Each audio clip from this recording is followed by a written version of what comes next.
hello chi bai le vek ule tukin sing ni som pukwa june sang ni le som ni le panga jing darli le minute som ni ania tuina hian exer kaladona kalna chinte kan thlir don ani hi lunglei sabji bazar ania ai hian hei kan stand a hian correct so ka da chuan kal tan don ani when chu ki kon thleng gang kalang kwa hi a thawak lo hei dur le kui me ha ro chu ala sur chi lowa khi thovu vu me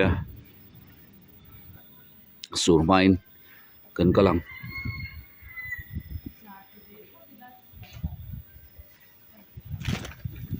tao cho nào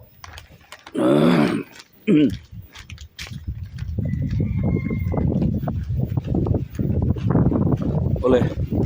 thil pakat ka soi du chu ei un rei taka tanga ka fei em mai Mizoram a hianin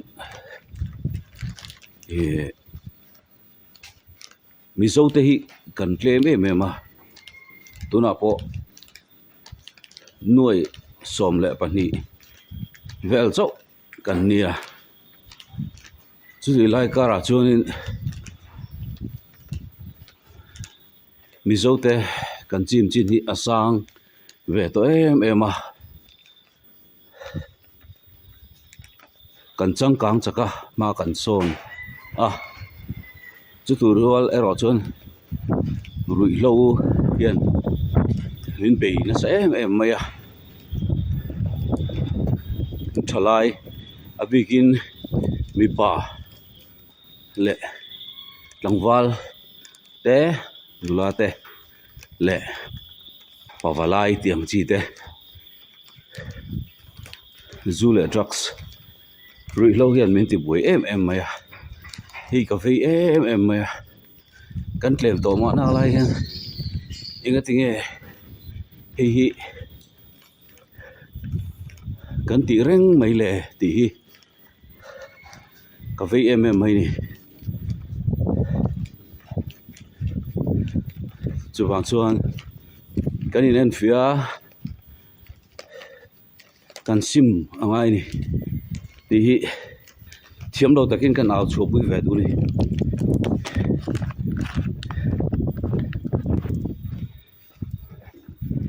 kan rui lo ti thina wang te zule drugs zule muam eile in thalo te kan ti wangin kan ahun lowa thalai te pavalai te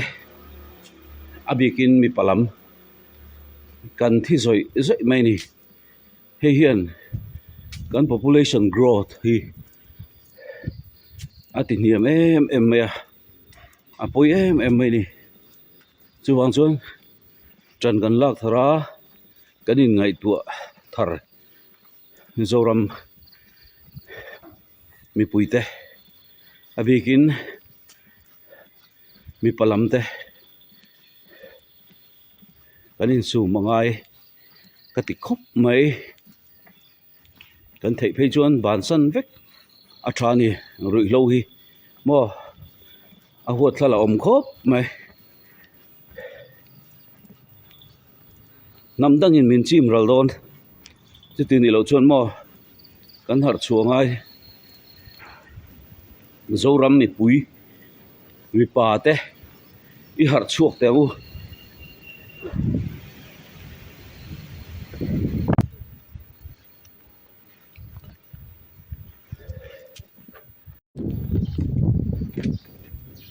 le sei zom le a pathian thu zong po hianin ka ti thina pathian hianin mizo dei a thu ka noi lo ma fang hianin min shem ta mani o ti tur hianin rin na ko a po hianin tun ba ka chuanin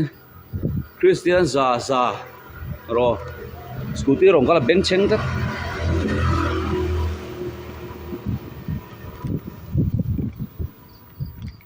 Christian za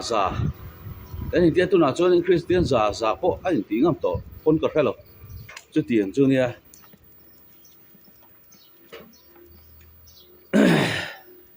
sol ni dik kan ser du lawa mo pathianin sol ni sabat ser turin min ti ani sari ni kan ser du lawa Sunday kan ser dei maya siam chop mo hei wang te po hi ning ka hria tin Bible a voksa te ei lo tura tia voksa te kan ei trewa yang wang te hianin mi hring te chunga hianin mi zo te chunga hianin pathian hi lungoi lo mi o ti tur ni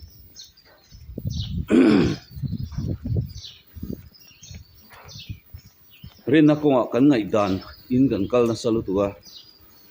Bible asoi anga kal du lo hian tin athupek som te hi kan phong du lo wa kan som du lo wa ma ni ngai danin hen te po hi kan kal puya hek ni ning ka hria zoram li zo big te hi rin na konga te hianin ma kan son thei lo kan thang thei lo ni chu wang chuan rin na konga po hianin kan in sim that hi angai khop in alanga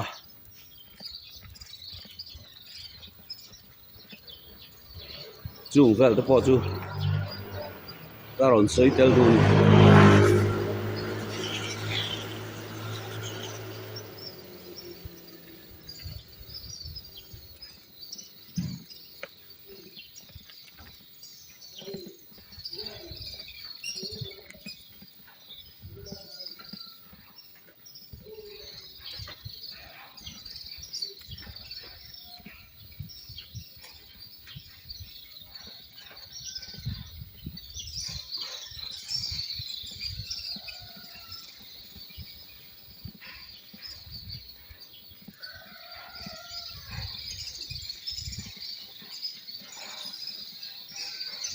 dalam mabuka ni kalang vak lo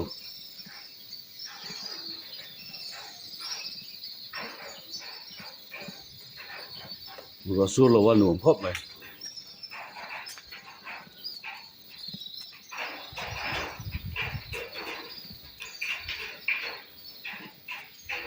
leh ka soi tak ang khan chu ani Mizoram big Mizote kan pun chak thei lo na chan te kan thuoi lo pathian min shrem nia ka hriat na chan te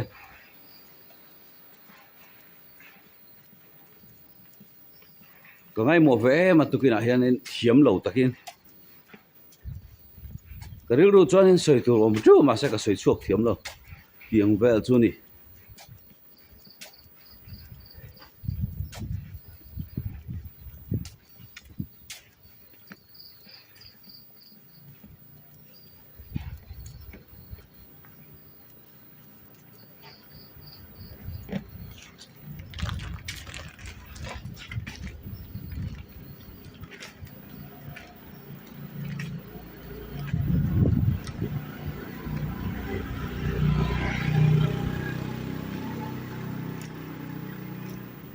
hi bazar pe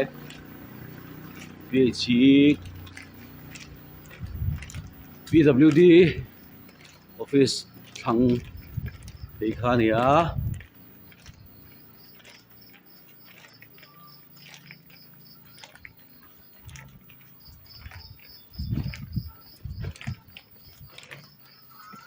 lo ruak anu am khop mai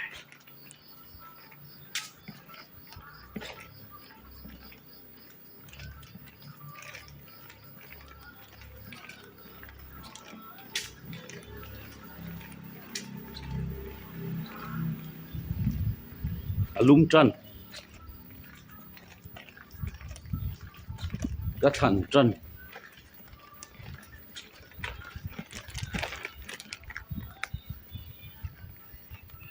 รอเป้าสรอ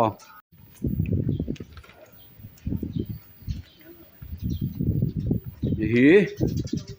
बाजार पे खानी हा बाजार वें पे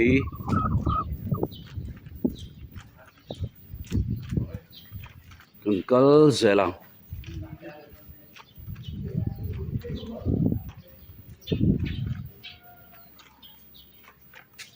tulai chu ruwa asur de vedet deu tarenga zi wok pe po hinom lo mani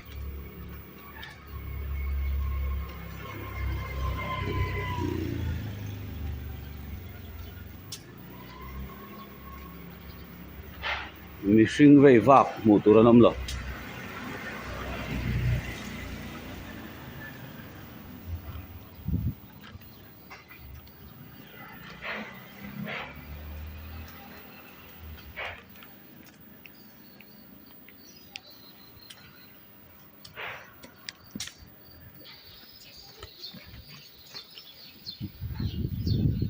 Bazaar Veng 7-day Adventist compound ania school building ania chuan hei hi biakin thar tur an samek ani ila hi baptist biakin thar ani me boka samek chokwek pokani Bazaar Veng 7-day Adventist biakin a hianin hemi an thia ma chi biakin a khanin an sak zo lim khan ani nei ma saber ani kan upa in sang zakua som pole papua November ni som thum khan chuan hei hi Bazaar Pastor Bill Pastor Quarter ania Uncle Zelang hạ thác tổ khúc mày chúa cùng ra người ta chú lệ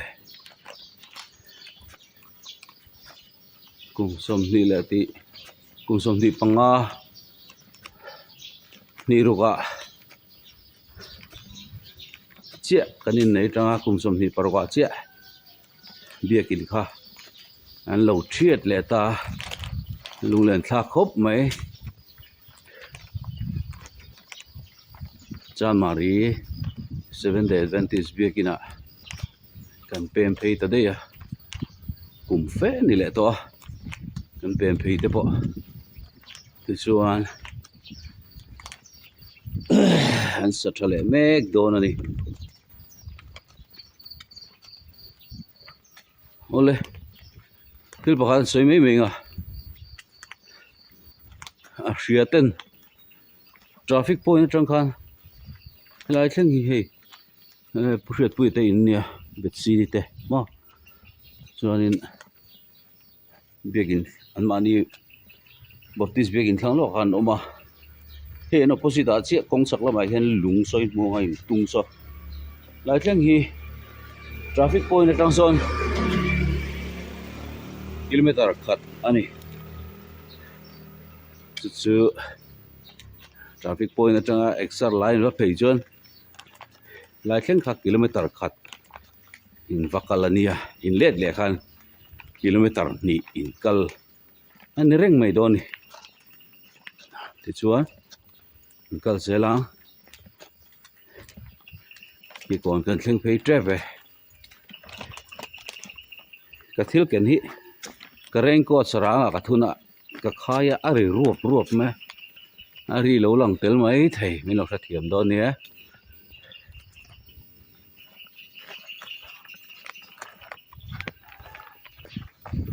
ole thil dang dai kan soitel mai mai nga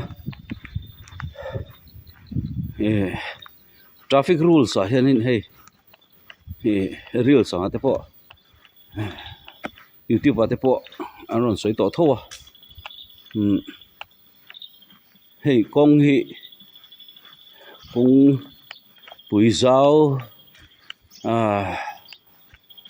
foreign country nga pe chonin hetiang kong in rin hi kong la ya thrin ani chu pakhat kalam pakhat holam one way ang khan ani ta hianin tianga in rin a chat mi alo ta tianga in rin chat mi alo hi kan tlan lai hianin a khoi lam ve ve pawh ni se in pel phal mi alo ni chu la shelo te kanom takin aron soi ve lok ani ka hriat chin ero toy viau chuanin lir thei khal tu te kan han tlana a chat pheu te kan mu thin ani khatiang zona khanin in tlan pel chau tur ani mo chu kan thadon nia shalowa tianga in zom vek omna la ya po in tlan pel fur ho hi traffic rule la shalo ani ti kha ran sai va du ni a thena phei chonin a eng ten a in rin ani do bol ten mo tinga phei chonin ti kong so ma phal reng lo ani tlan pel phal mi lo ani ti kha ngan sai va du ni hi ki kon auto rickshaw stand ani ha chuan ki kon baptist dia kena ni so ki kon kan thling phia lai vel tlang hi ka kal thui pe vak lo kan stand sabji bazar thleng kal ka ho phei chuan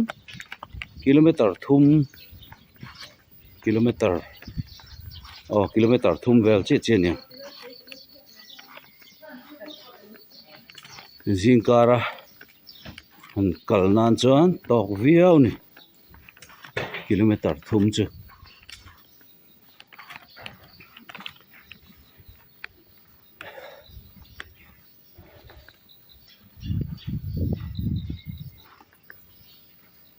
ka video la hi ka uluk vak lawa ena hre om via wang a che lukin tering a thiam vak lo ti ve phet ka du box sia lo hre thiam do ne hi lai rek so bula khen ni ka top thin ka let thin abak chu ka kal chho pe lo ka ha lo tu ka hei road sign hi kan hmu chuan a cha pheu hi mo a kual lai anga ta khian khi a chat lo ta in pel phal lo a chaka chuan lo chat le to khi tiang chuan in tlan pel phal le to nia a kan hre ve mai do nia ole hei ki kon thlan mual lampang road a hang ka chho lai toy te thleng hi ka kal thin chuan ka let le thin le ka let le me ka ka ha to khop me i lai de wa khian kan chol lokang chuan ni china ka thil soi ang te kha soi mai te pok ani chu soi zom bokanga ka chol lokang ei tur te kan ei bokanga ei pa in chol pa in ron tong ve le hlekang tle ma zong malama kan thil soi a clip na kan ne yang lai hi PWD office velta a chakki PHE office ani boka BSNL office ani ki la sen deuh thur khi pia chia khian congress bhavan te Saikoti hall te awmani Next Saikoti Hall. This not is a hall lian guarantee. So ni Saikoti Hall.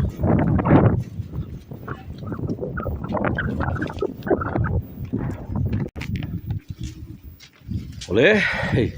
Saikoti Hall kha kan pel phea. Lai hi tun ma chuan tennis court kha ni thina. Tennis court lui ni tani. Ki ta epitla khian thar le dang aom ta yan traffic point kan shop phei don ani. Extra do mi. Acha. Morning. Đi veng lai. Lại cho veng lai. Practice biakin. Thapui mai omani. Achunga cheng te hin raw ngemo. Tin vel chu ni.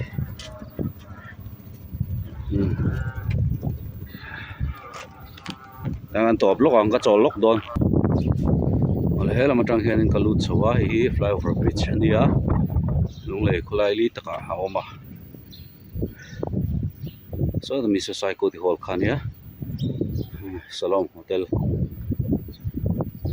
Ahi Rexo main stand.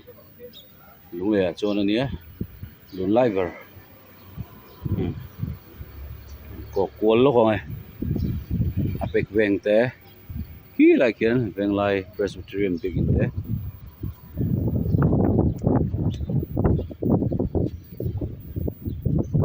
So the art and culture building ania. Sai ve na sa to ni helaya te. Chung chi ki we me sub headquarter office le hall. Hi police thana ani chuan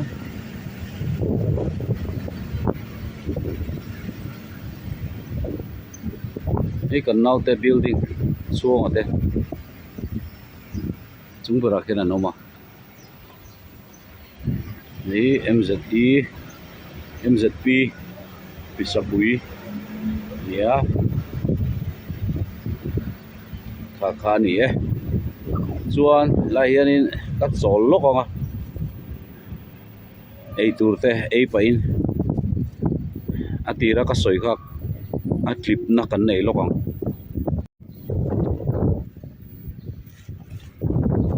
zinga han ke exer lak so hianin karil tram the tu ka vai cham te kalei thina he samosa te donut te kurma lian chi te nim pathum ni ke ei thina tui te khop mai olen sina ka soi tak kha soi zom tai la top nan bazar Texas stand ka tin ai trap to ka chol lowa ka soi ka tip ta ka to zoram ni pui begin mi pahote i hat tharila tanila tharte ngu zuk le buam te ile in thalo te sule trucks te rui lo chi ram te bilo hian omitum te ei hian kan nun apot sei pha nge am heng thil thalo kan ti wang hian kan thi ma thina ni kan nun na ahun lowa ke ma ni le ke ma nin kan in chata ke ma nin kan ha in thlan wol kan in lai ani ti ka sei du ni tin pathian thu lamatangin ko khan dik a hian omila pathian in choldi nisari ni sertu min dia kan sertu mi alawa siam chok bifingina siam chok choldi sunday kan seri i apoi em ni chuan ngele dang ne niango pathian tan te hi zo kimila mo chu chuan in nun kong tika min hruayang chu ka sei du ni sa te kan eya fok sa te po hi karil ruwa aum dan chon tu la henin anat na hrian lenga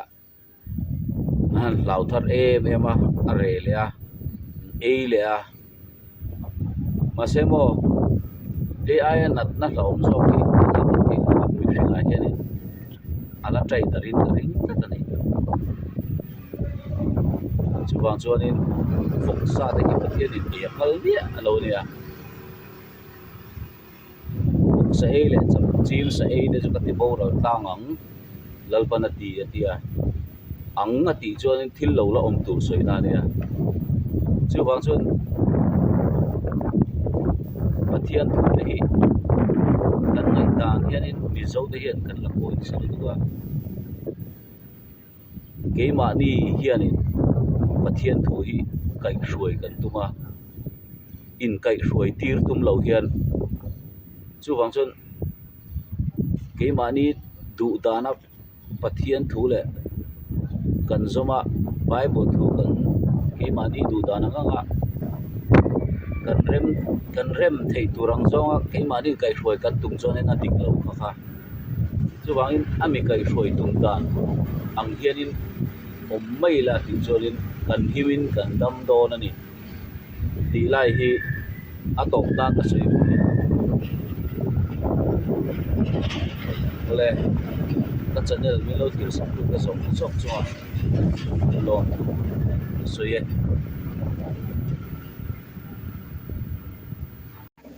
ka soi mai pakhat soi le kala du chu ko hran dik chuan pathian dan som te hi akal lo ani tuna kan thlir chuanin mizoram ko hran sang te hi hian pathian dan som kan kalani